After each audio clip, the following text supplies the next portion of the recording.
We all know Auburn's roster way better than UMass, but two particular mismatches stand out to me. Freezing temperatures are likely for several hours inland and a few hours closer to the coast. Yes. You are Locked On Auburn, your daily podcast on the Auburn Tigers. Part of the Locked On Podcast Network, your team every day. Yes, welcome on into Locked On Auburn, your daily Auburn Tigers podcast. I'm your host, Zac Blackerby. Thank you so much for making Locked On Auburn your first listen every single day. We will be joined by voice of the Auburn Tigers, Andy Burcham, in a few minutes. Stick around for that. Great stuff as always from Andy. But I want to jump into the top six. I kind of cheated on one of them, but we're going to count it. Top six individual matchups to watch on Saturday between the Auburn Tigers and the UMass Minutemen. We're going to start with the two biggest mismatches in Saturday's matchup, in my opinion. The first we've hinted at throughout the week, but I believe the first individual matchup that you need to watch, and it's a huge mismatch in favor of Auburn, is Auburn defensive lineman Jason Jones versus UMass center Josh Atwood. Josh Atwood was very underwhelming at center in UMass's game against New Mexico State. And I've said it, other people have said it, and I think the depth chart itself kind of speaks for itself, that we've seen a new Jason Jones. He looks a lot better. He looks like he's in incredible shape. He's moving a lot better. Oh, yeah, and he held off the starting job by battling former five-star Justin Rogers, who transferred from Kentucky. So I think this is huge for Jason Jones, and I think he's got a huge opportunity in front of him with an incredible mismatch. Anytime Atwood had to take 3 or 4 more steps against New Mexico State, it seemed like he kind of got lost. And I think in pass rushing situations, you're going to have to take several steps.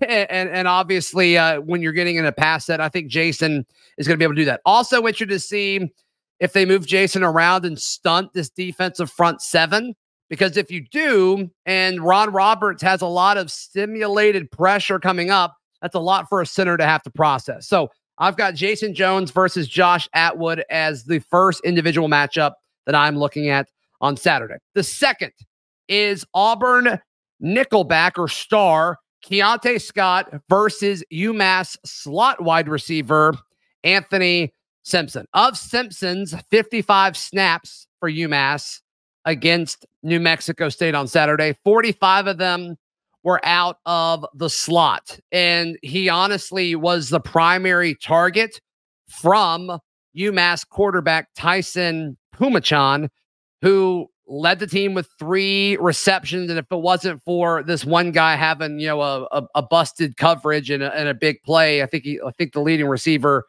had 1 catch for 68 yards, Wells, maybe. But it appears that Simpson is who the passing offense wants to go through for UMass. And I can't wait to see how this defense uses Keontae Scott to defend him specifically. Are they going to put him close to the line? Are they going to play him off ball? Are they going to pass him off through zone and let Austin Keys and Cam Riley or whoever's at linebacker cover some middle zone there? Because I don't think UMass's quarterback has the arm strength to really use the outside part of the field. I just don't. I could be wrong, but I think they're going to have to use guys in the slot to really take advantage of moving the football. And I don't know if they're going to be able to do that because Keontae Scott is very, very good and primed for a very solid season this year. All right, the next two I kind of cheated on. Y'all can tell me if I cheated or not, but I've got Elijah McAllister, Auburn Jack linebacker, versus UMass quarterback Tyson Pachan. As far as containment and rushing the passer, I think that's going to be crucial, not only for this game. I mean, obviously Auburn wants to win this game. They need to take care of business, but just as far as setting yourself up and how you feel moving forward. Last week, UMass did not allow a sack. Props to them. Auburn better sack Tyson Pachan, or I think there's going to be some concerns. And obviously, we don't know how the game's going to play out, but you got to think if they don't do that, that's going to be part of it. And also, I think containment is important and getting to the quarterback is important. So Tyson Pachan had 90 yards rushing on the ground on Saturday. 44 were from quarterback scrambles. And so you either stop that by stymieing him behind the line of scrimmage, or you sack him, right? And I think Elijah McAllister and the rest of the Jack linebackers are certainly going to have a hand in that. And that's how I cheated a little bit. My other individual matchup is Austin Keys versus Tyson Pachan for the similar reason, right? If he doesn't escape and Auburn's defensive front does a good job with containment, obviously Austin Keys or whoever is at linebacker is going to need to have the athleticism and take the right angle to tackle this electric runner. 24 of his 90 yards were around left end or right end. That's where that containment comes in. And sometimes that may need to be a linebacker like Austin Keys that needs to get to where he needs to be if that's his assignment. So I've got Elijah McAllister and Austin Keys, both in individual matchups against Tyson Pachan. Two more, Shane Hooks versus Isaiah Rutherford. Of course, Shane Hooks is an Auburn wide receiver. Rutherford is, I think, the best defensive player on UMass's roster. He's the guy who got the pick six. But I think even if you take that play out, his play at corner was really, really good. Primarily at wide corner, played both left and right side of the field, which tells me there's a chance that he's going to follow Shane Hooks around to whoever they kind of dub as Auburn's number one wide receiver. I thought that he was a pretty good corner. I can't wait to see what Shane Hooks does against him, or, it could be any of Auburn's wide receivers that are paired against him. I'm just guessing that it will be Shane Hooks.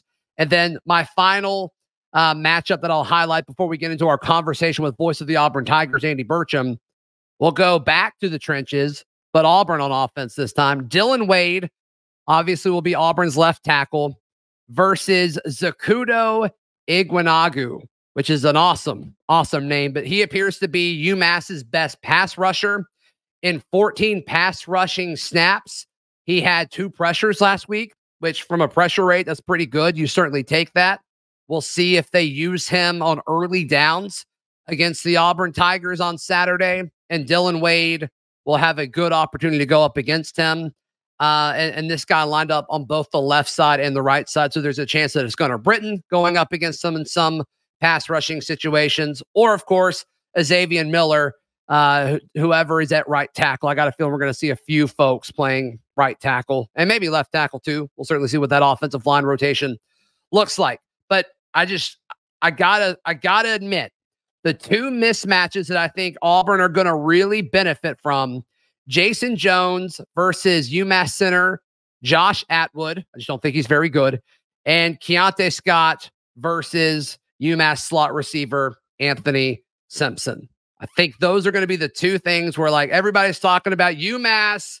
It's not as much of a cupcake as you thought. I'm like, guys, I think it's going to be, because Auburn's going to win those 2 matchups and really stymie and stop the UMass offense. I think it's going to be ugly. I think it's going to be a beatdown. So coming up, Andy Burcham talks about all the newness around the Plains and what it means for Hugh Freeze, what it means for you. We discuss that next, right here on Locked On Auburn. Today's show brought to you by our friends at Game Time.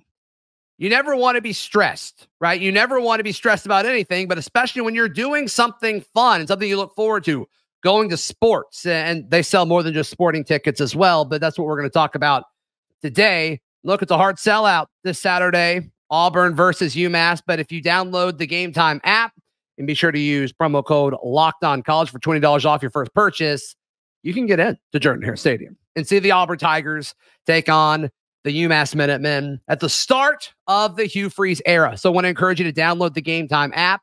It's free. It's very easy to use. And when I bought tickets on there, it actually does seem easier. They ask a lot less questions than some of the other leading ticket resellers. And so very, very impressed with Game Time. So use promo code LOCKEDONCollege for $20 off your order. Special guest today, as it's game week, so we're pulling out all the stops. We were joined by voice of the Auburn Tigers, Andy Burcham.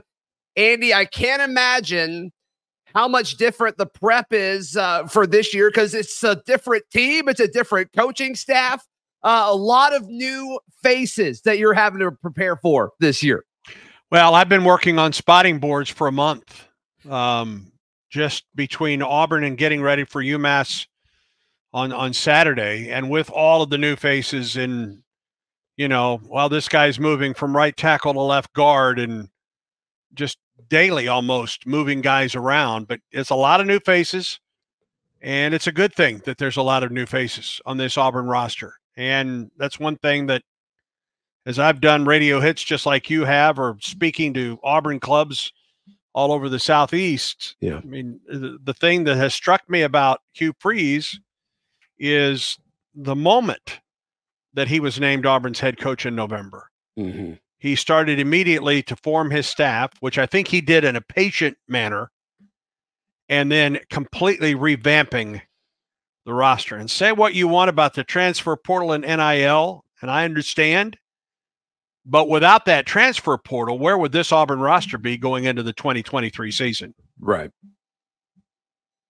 Yeah, I mean, that's a tough question to ask. I'm sure he's thankful for it, Andy. But I mean, even it's like number changes. I mean, they're throwing the full book at you. But you're right. You referred to folks moving from tackle to guard. I assume you're referring to Britton, who moved from right tackle to guard. The emergence of Xavion Miller over the course of a fall camp. Are you going to refer to him as a Xavion, or are you going to refer to him as Too Tall Miller? The first reference will be a Xavion. From there on, it's going to be Too Tall. I just think it rolls off the tongue a little bit better. Yeah. A little easier to say at that point. So, any other nicknames you're excited to roll out on the call? Well, Brad Law came up with Deuces for Damari Alston. So I think that has a good ring to it. Is there a Hollywood and Shane Hooks, perhaps? Mm-hmm. I think it'll probably depend on his play at this point. There will be others that will form throughout the season, but those are the first couple that come to mind for this ball club. I don't see him getting in very often, Andy, but around here we call Hank Brown, the freshman quarterback, we call him the baby goat. So if you want to jot that one down next to him, if Auburn's ever up by a lot and he goes in, you can totally use that if you want to. Thank you. I appreciate the permission. The feeling of hope that's around this program now versus a year ago, the difference is pretty astounding. It's dramatically different than it was in the last 2 years, for that matter. Even the first year of Brian Harsin, this is different. Yeah. Going into the season. I think there's a couple different things. One, the recruiting that Hugh Freeze and his staff have done, one, through the transfer portal, and then two, and I can't comment specifically, but the work that they've done to get ready for the 2024 and 2025 classes give Auburn hope.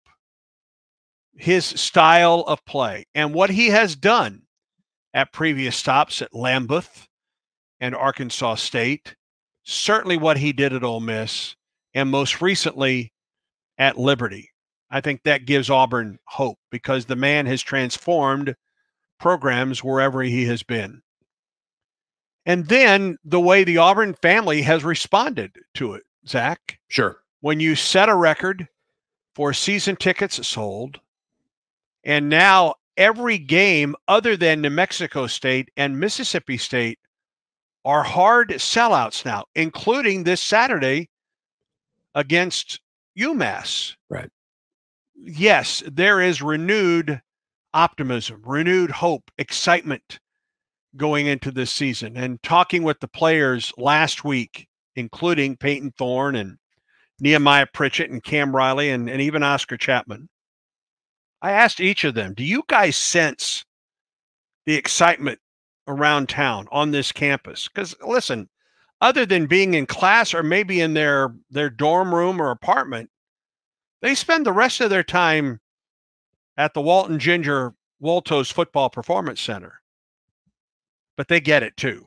They understand the excitement going into the season. And it's fun to anticipate with everyone else what this season could become and what this program can become under Hugh Freeze. And some of these older guys, and you mentioned a few of them, we talked about it with Luke Deal and Cam Stutz up in Nashville at SEC Media Days, but they've kind of been through it, that have stuck around through multiple coaching changes and then to feel this kind of level of energy for them going into, in most cases, it'll be their last year at Auburn. That's got to be a cool feeling for them. Well, and, for some of these guys, like a Nehemiah Pritchett or Jalen Simpson or a Zion Puckett, they're also playing for their fourth different defensive coordinator. It's amazing. They've got some of their position guys. I mean, Crime is back in the secondary. And for some of these guys, he was there when they were freshmen, and now he's back. And Zach Etheridge remains on this staff, and Carnell Williams remains on this staff. So there are some familiar faces. But, yeah, I mean, these guys have been through a lot. They've been through now, 3 different coaches, head coaches, multiple coordinators, multiple position coaches. And it at least appears right now that it's heading in the proper direction at this point, just in time for their last year on the Plains. Andy, you get access to a lot of practices, and look, Coach Freeze has been very generous to all media with their viewing windows, and super, super thankful to that. But based on what you've seen so far and what you're able to discuss at this point, how do you feel that this offense is this offense going to hit the ground running under Peyton Thorne, or do you kind of anticipate there to be kind of some easing in and some growing pains with it? A lot of new pieces, brand new offensive coordinator, and offensive minded head coach. I mean, there's a lot of new here. Right. Well, one of the reasons that I'm given that additional access is that I can't talk about some of this. Understood. Today. My sense in this, Zach, is that I think this is still going to be an offense in the works, so to speak. Yeah. It's certainly a different philosophy. It's a different mindset offensively with Hugh Freeze and Philip Montgomery. Now, we've seen what these guys have done elsewhere. Baylor, Tulsa, Ole Miss, Liberty. That excites me. So whether we see that immediately this Saturday against UMass, and then next week at Cal and back here against Samford before going to A&M, how much of it we see, how quickly and how well they execute the I don't know. Yeah. I've been around this so long that there have been times where I was absolutely sure going into a season that a team was going to explode offensively. 2003, for example. Sure. And it really didn't hit its stride until the last third of the season. And then there was 2004 under Al Borges, and we really didn't know because of what had happened the year before. But you have all these guys back, and man, that team hit its stride. And then there was, heck, even 2010. Rhett Lashley will tell you, the head coach down at SMU, and he was on the staff with Gus Malzahn on that offensive staff. With Cam Newton, they really didn't know what they had until about the Mississippi State game. So I am cautiously optimistic about this offense. I love what these guys have done in the past. I hope that we see it and quickly in the 2023 season for Auburn. We continue our conversation in just a moment with Andy Burcham. Got to tell you about our friends at Alumni Hall. Alumni Hall has several incredible locations and also an online store. It's the best place to buy Auburn gear, whether it's for you, for your family, for your small children, for your animals, for your walls. It doesn't really matter what it is. Alumni Hall can totally deck it out with Auburn swag. And they've got great locations. It's in Tigertown in Opelika. It's off of College Street in Auburn. If you're coming in town for the game, I'd recommend stopping at either of those locations. I'm sure it will be hopping, but their selection will still be incredible. And of course, they've got a location in Huntsville as well. Or you can go to alumnihall.com to check out everything that they've got going on there as well. With great and effective and efficient and speedy shipping, they will make sure it's taken care of. But seriously, their variety of different types of Auburn swag is great. So Alumni Hall or alumnihall.com. We're joined by Andy Burcham, voice of the Auburn Tigers. You get to speak with Coach Freeze a lot. You get to see him firsthand coaching and I assume preparing for the broadcast and lots of things that go into that, Andy. What's been the biggest surprise about Coach Freeze? Anything pop up specifically when I ask that question? How candid he is with his answers. It's refreshing. And not just on Tiger Talks, but with the media in press conference situations. At least until now, I've not seen a lot of coach speak out of Hugh Freeze. He's pretty candid. He's been candid about challenging his wide receivers. He's pretty candid about his concern of depth on the defensive line for Auburn going into the season. He's candid about the talent he has in the running back room going into this season. So that has been a bit refreshing. Just his personality. It's he's an interesting man. Yeah. To me, all that he has been through, all the ups and downs. And I find him to be rather unassuming, at least around us to this point. Now, listen, what happens when you get that first bit of adversity? We'll find out together at this point. But his candid nature to questions.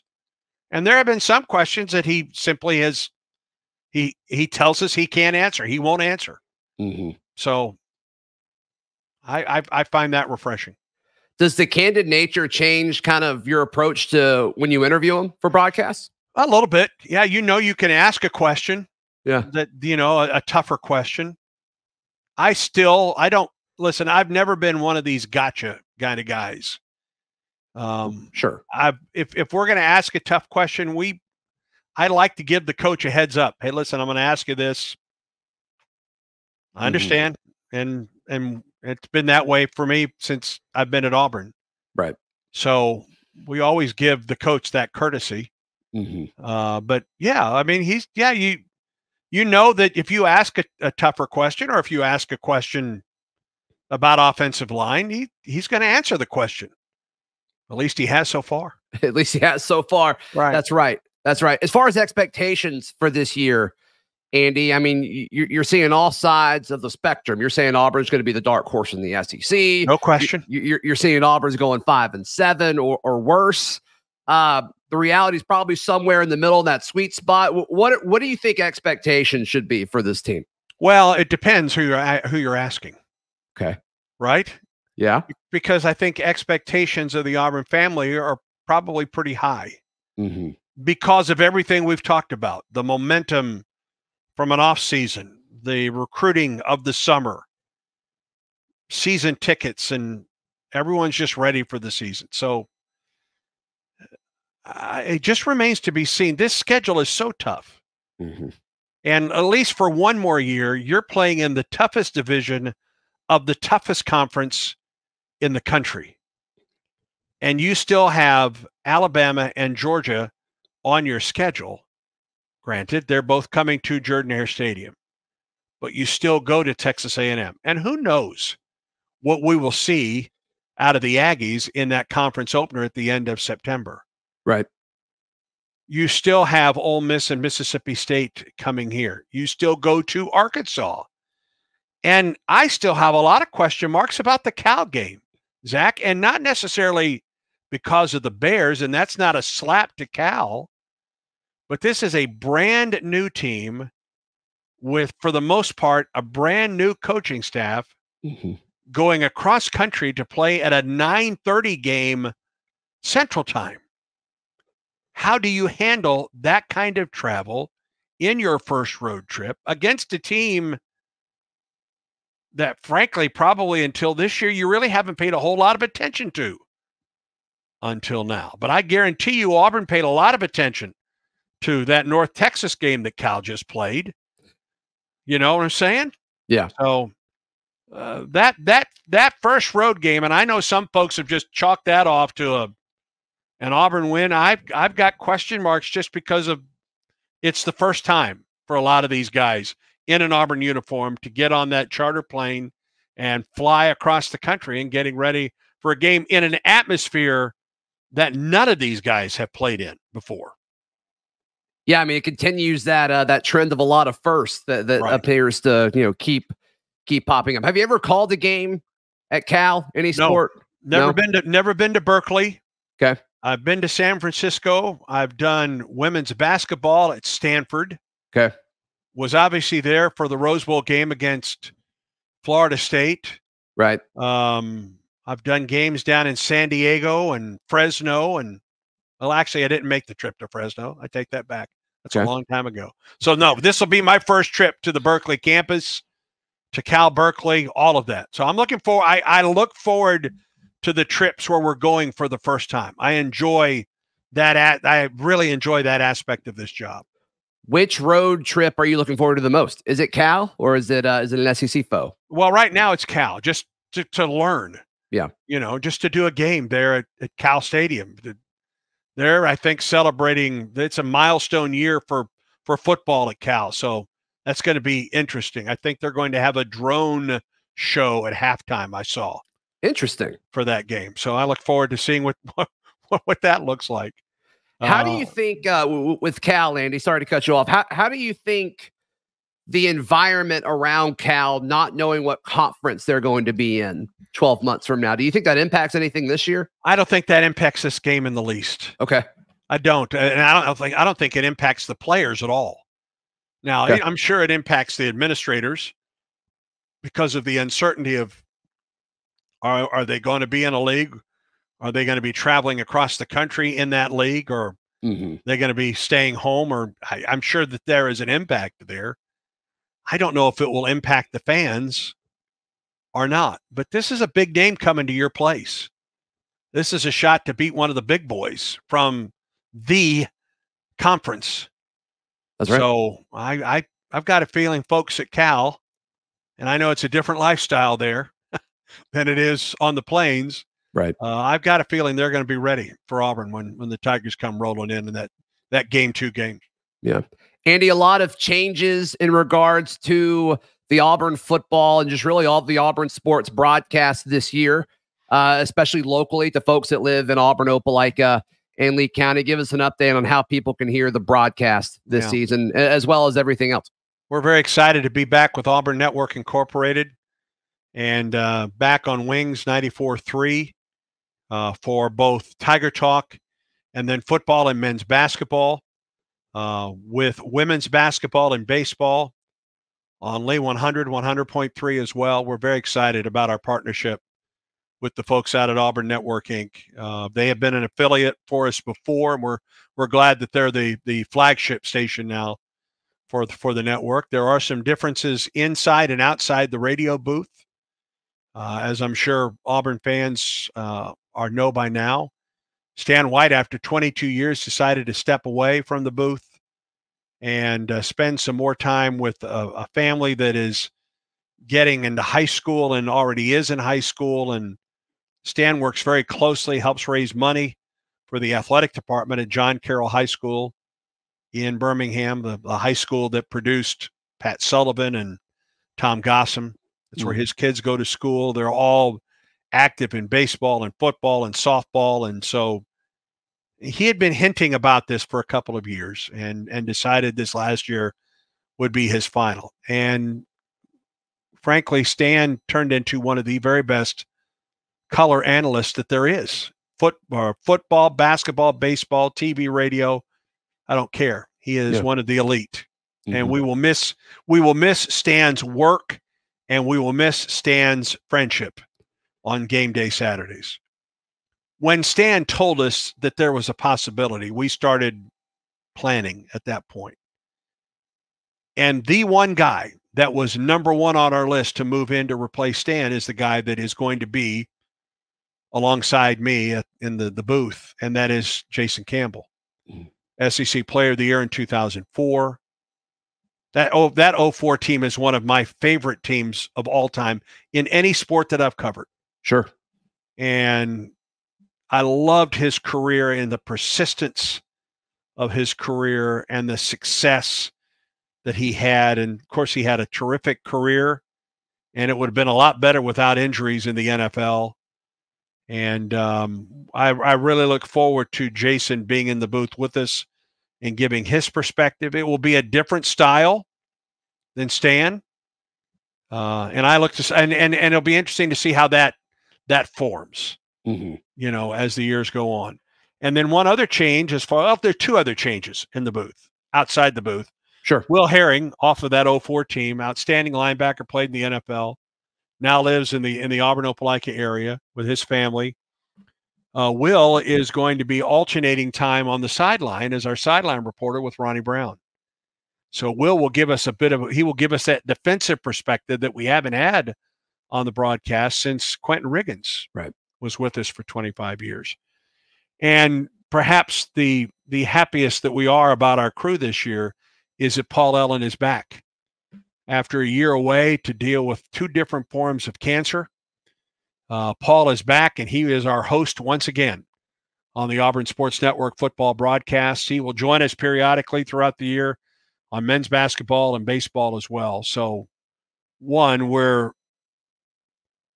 grateful that Paul is back with us in the booth, and we look forward to his wit and the wisdom that he brings to a broadcast.